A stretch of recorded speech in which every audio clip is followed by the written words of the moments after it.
Magsitayo ang lahat para sa panalangin. Sa ngalan ng Ama, ng Anak, ng Espiritu Santo. Amen. Magsiupo. Magandang araw sa lahat. Nasa inyong harapan ang mga tagaulat ng ikalawang pangkat. Ako po si Nadine Kasimsiman. At ako naman si Lynn Marco Lee. At ngayong araw, tatalakayin natin ang mga estratehiya at kagamitan sa pagtuturo ng Filipino. Pero bago natin simulan, ilalahad ko muna ang mga layunin natin ngayong araw. Una, maipagliliwanag ang iba't ibang estratehiya at mga kagamitan sa pagtuturo ng Filipino na angkop sa iba't ibang antas at maisaayos ang mga kagamitang panturo sa Filipino na naaayon sa mga napiling estratehiya at sa mga pangangailangan ng mga mag-aaral. At ang panghuli, mapapahalagahan ang kahalagahan ng paggamit ng iba't ibang estratehiya at kagamitan sa pagtuturo ng Filipino. Ito ang mga estratehiya sa pagtuturo ng Filipino. Pero bago ko ito iulat, ibibigay ko muna ang importansya kung bakit kailangan natin i-apply ang mga estratehiya sa ating pagtuturo. Ito ay dahil ang mga mag-aaral ay may iba't ibang abilidad o antas ng kanilang pagkatuto. Meron din silang iba't ibang personalidad. Kaya, bilang mga guro, kailangan natin ng mga baryedad sa ating mga gawain.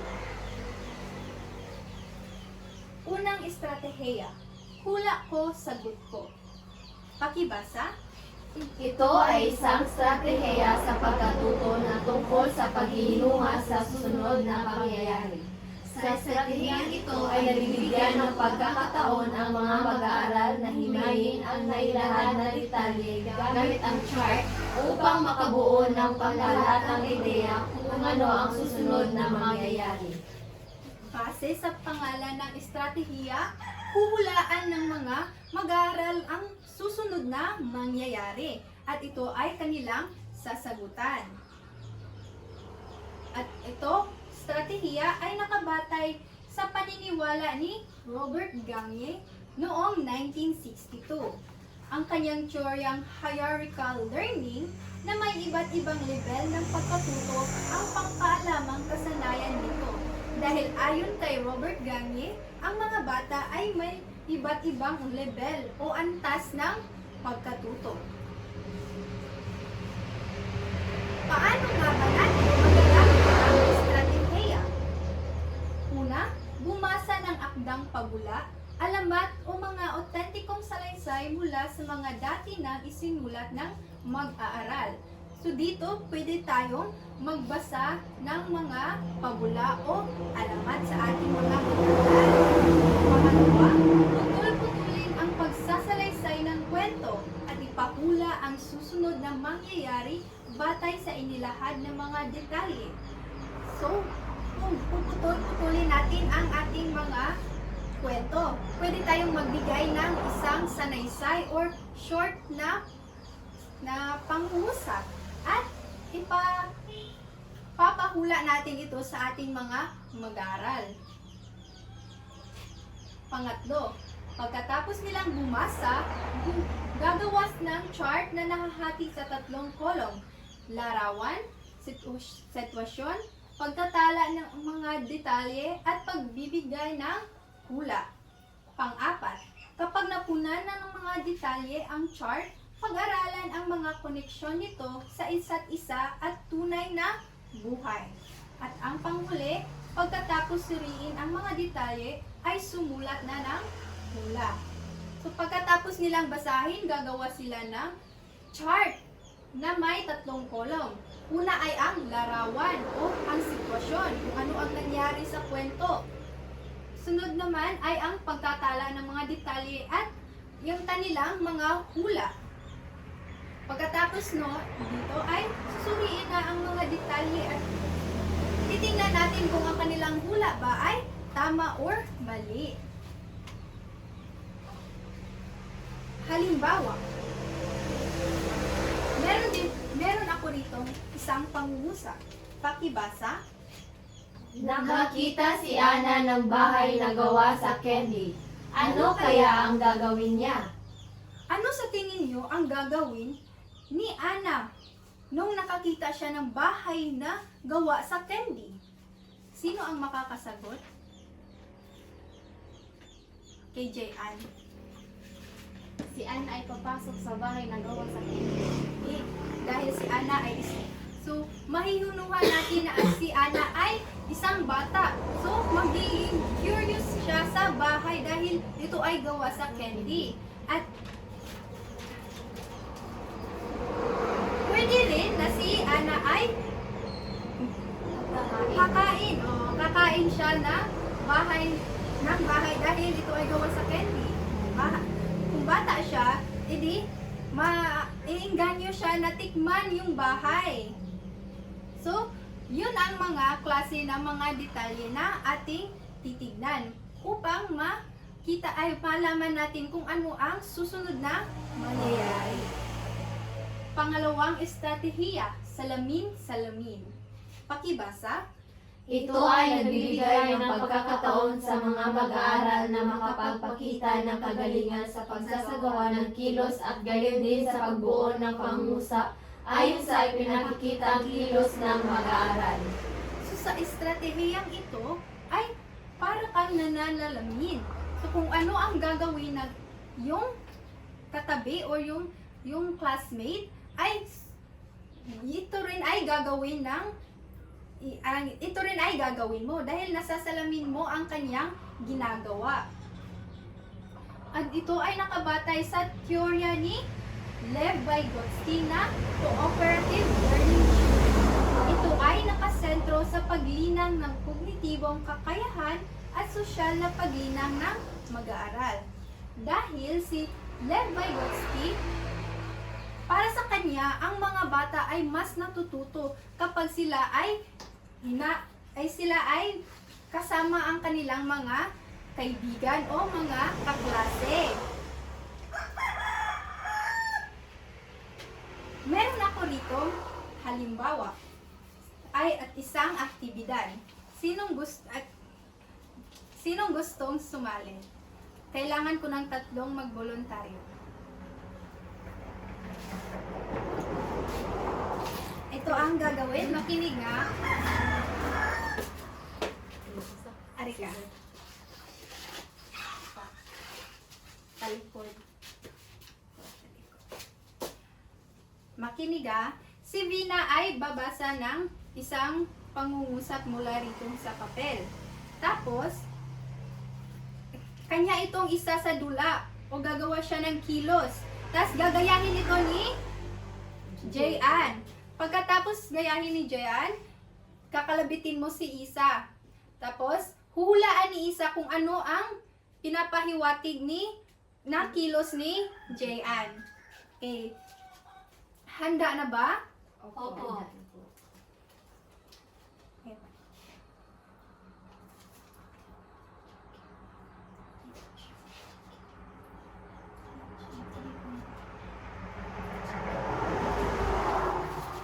Nagugutom ako.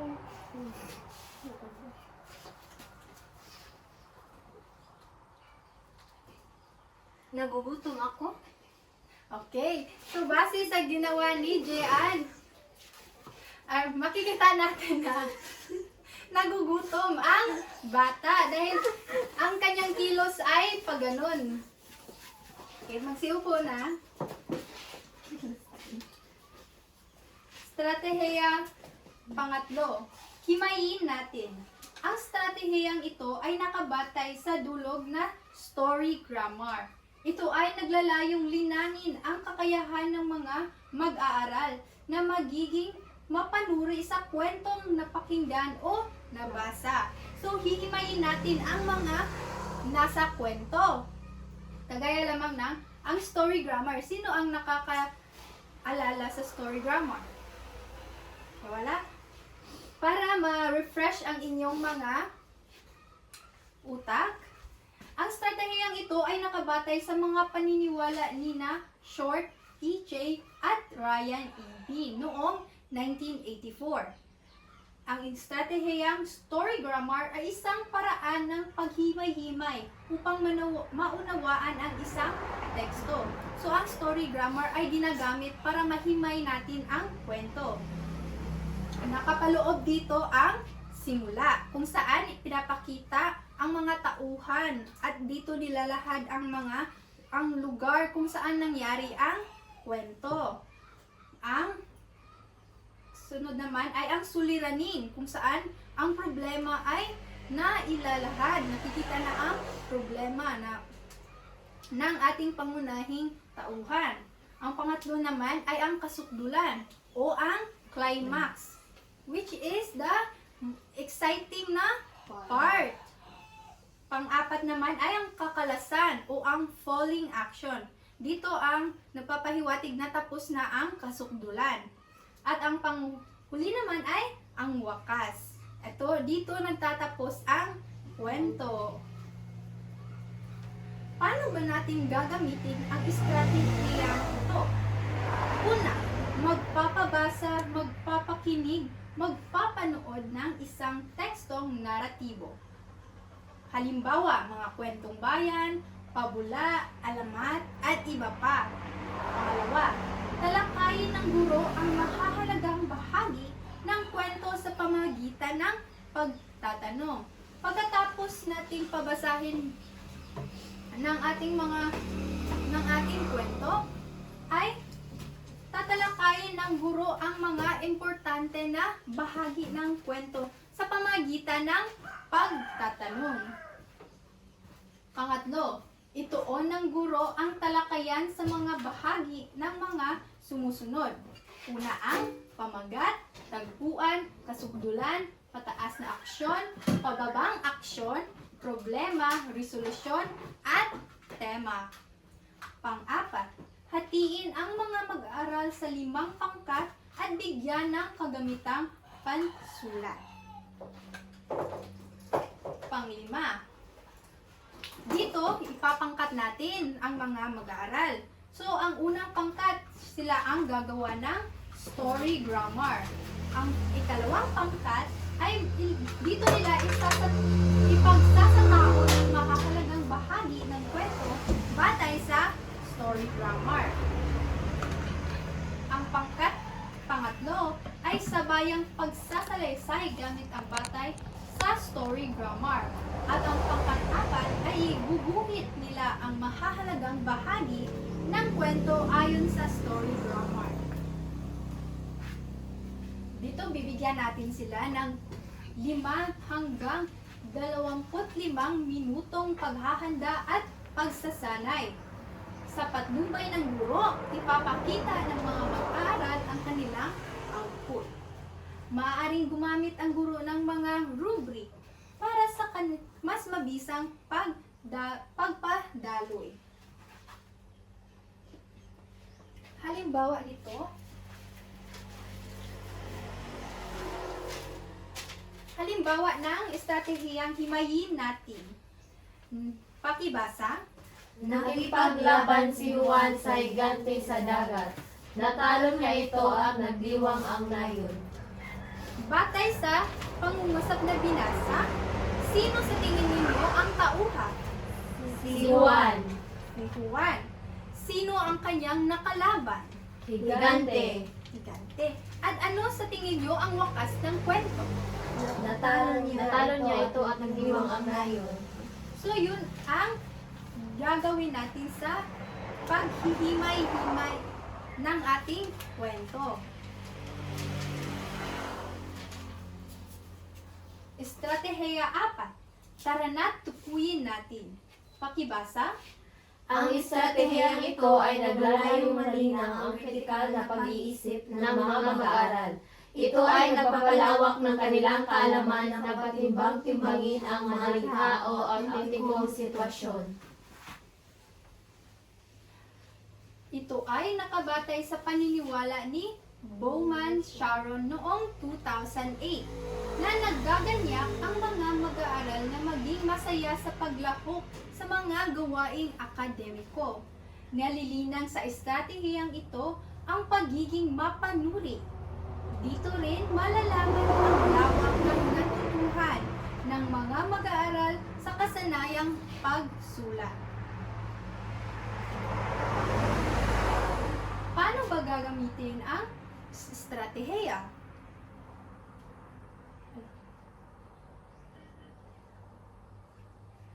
Una, pangkatin ang mag-aaral. Pangalawa, ang isa ang magsisilbing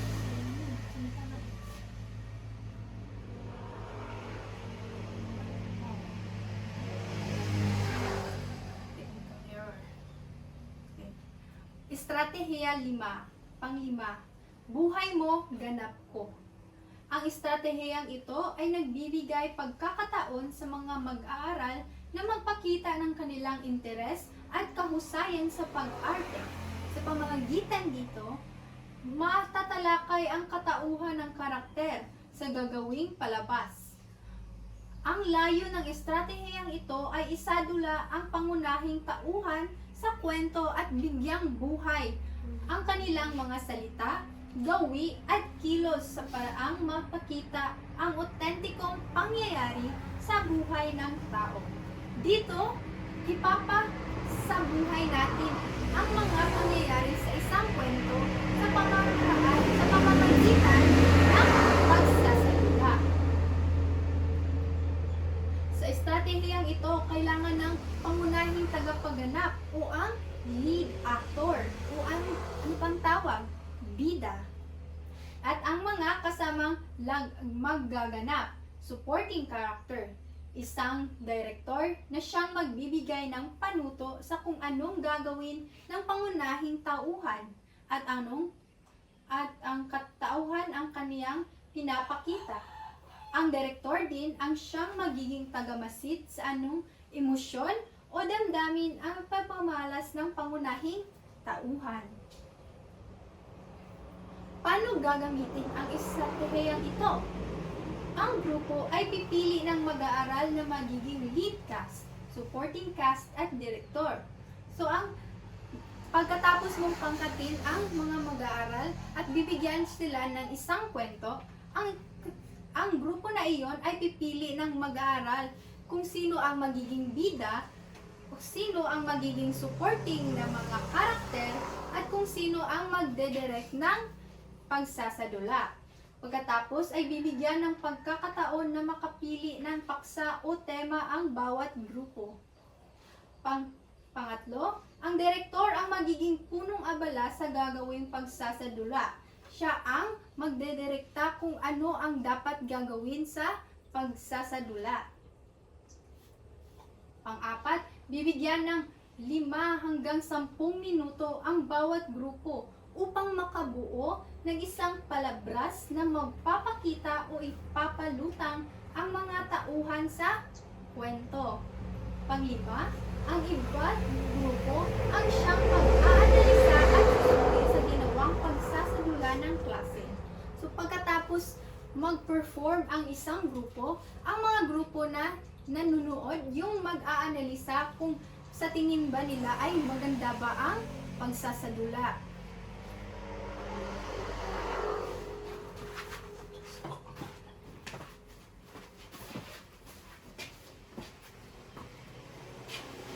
Ating ipagpatuloy, estratehiya, ika-6. Iulat mo, makikinig ako. Pakibasa lahat. Ang estratehiyang ito ay nagbibigay ng pagkakataon sa mga mag-aaral na magpakita ng kanilang interes at kahusayan sa pagbabalita. Sa pamamagitan nito, matatalakay ang kasalukuyang kaganapan sa labas at loob ng isang bansa na makatulong sa pagbibigay alam sa mga mamamayan. Maaaring gamitin ang estratehiyang ito sa pagbuo at paglalahad ng pangyayari sa teksto o mga autentikong karanasan ng mga mag-aaral araw-araw. So ang estratehiyang ito ay makikita natin o maririnig natin sa mga balita. Ang estratehiyang iulat mo, makikinig ako. Sa estratehiyang ito, kailangan ng taga-ulat o main reporter at co-reporter, mga katulong na tauhan na gagawa at maghahanda ng script at iulat o scriptwriter at tagamasid observer. Titingnan ng tagapamasid ang emosyon at ang tamang pagbigkas ng salita at ayos o gamit ng mga salita sa pagbabalita o pag-uulat. So dito, ang estratehyang ito ay ginagamit sa pag-uulat ng mga balita o sa mga ginagawa ng mga tao sa araw-araw. Pakibasa lahat. Ang inaiba ng ganitong uri ng estratehiya ay ang mga taga-masid na siyang mag-aanalisa sa tamang gamit ng mga salita at ayos nito, lalo na sa tamang pagbabalita ng impormasyon sa madla. Ayon kay Russell 2011, ang pagbabalita ay may malaking kampanin sa pagbuo o paghubog ng isang tagapag-ulat. Tama. So kailangan na ang tagapagbalita, kailangan alam niya ang kanyang binabalita at lahat ang tamang detalye na kanyang ipapahayag sa madla. So, paano gamitin ang estratehiya? Basahin ang una. Ang grupo ay pipili na mag-aaral na magiging reporter, co-reporter, scriptwriter at observer. So, kailangan piliing mabuti ang gaganap na bilang reporter, co-reporter, scriptwriter at iba pa. Pangalawa, Bibigyan ng pagkakataon na makapili ng paksa o tema ang bawat grupo. so pagbigay ng paksa, kailangan ng paksa ay akma sa kanilang ibibigay sa mga bata. Pangatlo, Ang observer ang magiging taga-analisa at taga-suri ng tamang gamit, ayos ng salita at ang pagbibigay ng tamang impormasyon.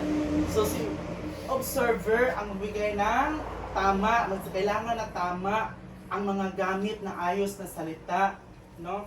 So dito, mahalaga na ang observer ay may maayos na kaalaman sa mga nagaganap o pangyayari na kanyang isusulat. Pang-apat, Ang ibang grupo, observer ang siyang mag-aanalisa at susuri sa ginawang pag-uulat. paano gagamitin ang estratehiya? Una, talakayin ang mga pamantayan ng wastong pagsulat ng pangungusap, baybay, bantas at gamit ng malaking letra.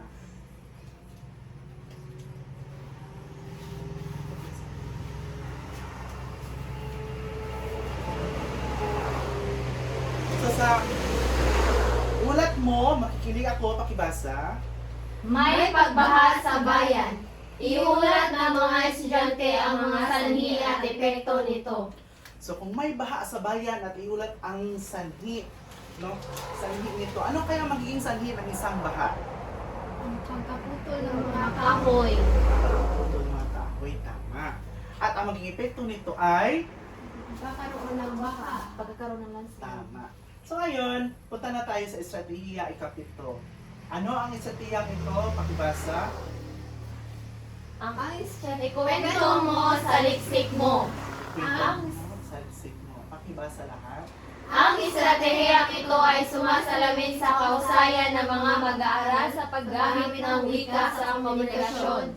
Mahalagang malinang ng mga mag-aaral ang isa sa makasanayan ng pagsalita sapagkat ito ang naging kasangkapan sa pakikipagtalastasan. Ginagamit ito upang matukoy ang pagiging mataas ng mga mag-aaral sa paggamit ng wikang Filipino. Estratehiya, ikwento mo, ay sa lisik mo. Ito din ay kamukha ng naunang estratehiya, di ba, na kailangan tama at sa paggamit ng wikang komunikasyon. Pakibasa.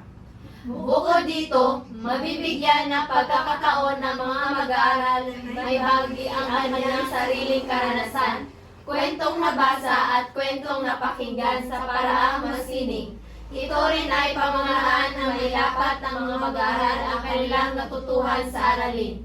Ayon sa teorya ni Lev Vygotsky, nalilinang ang wika sa pamamagitan ng pagpapayabong ng mga karanasan sa kontekstong sosyal. Ang pananalita palabas ng mababala ang pundasyon ng pagkatuto ng wika. Okay. So, anong sabi ni Lev Vygotsky? Nalilinang ang wika sa pamamagitan ng Pagpapahayag ng mga karanasan sa kontekstong sosyal. Basa? Ang pakikisalamuha sa iba't ibang sitwasyong pantalastasan ay nagpapayabong sa karanasan ng bata upang maarigin ang wikang ito. Ito ay inilarawan niya sa kanyang konseptong zone of proximal development. Ibig sabihin, sa pagtuturo ay kailangan bigyan ng pagkakataong magsalita ang bata, katulad ng pagkumpleto ng mga ditapos na pahayag, pagsasalaysay ng sariling karanasan, pagsasagawa ng talakayang panel o interview hinggil sa mga pakapasang panlipunan. Paano gamitin ang estratehiya? Una, basahin, pakibasa. Magsaliksik ng tekstong naratibo tulad ng maikling kwento o magbahagi ng sariling karanasan na may kaugnayan sa akdang natalakay. Pangalawa, Ipagawa ang masinging na pagkakwento ng isahan. hello? Maglaan ng 5 minutong pagkukwento ng mga mag-aaral. Pangapat, Gumamit ng rubric sa pagmamarka o pagbibigay ng score. ito ay halimbawa kung saan ikwento mo sa isip mo. Halimbawa, pakibasa. Nagpunta ako sa museo. Ikwento ko ang aking mga nakita at natutunan doon. Ano kaya ang makikita natin sa isang museo magbigay?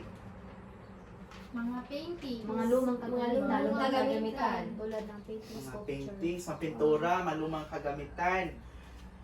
Tapos yun ang mga dapat na isasalaysay, iulat sa tagapakinig o sa kakilala o sa mga estudyante mag-aaral.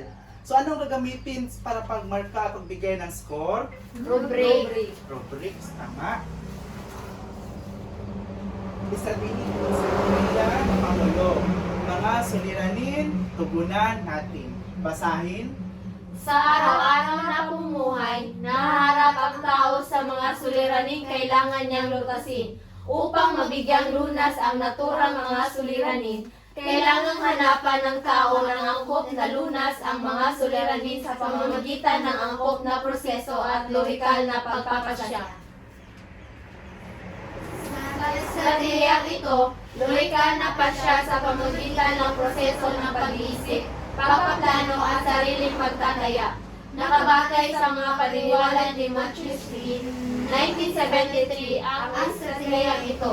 Ayon sa paniniwalang ito, upang malutas ang anumang suliranin sa buhay, narapat na magtalaga ang panahon upang mag-isip ng kritikal at magdilay. Okay, sa estratehiya ito, ano ang kailangan na italaga upang mag-isip ng kritikal at maggilay?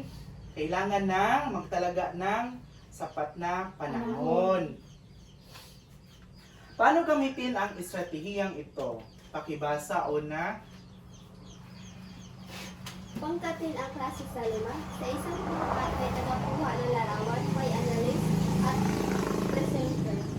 Sa una, kailangan pagkatin ang klase sa 5. So, bigyan ng mga rule ang bawat tauhan o member. Merong taga-kuha ng larawan, may taga-analyst, at may presenter.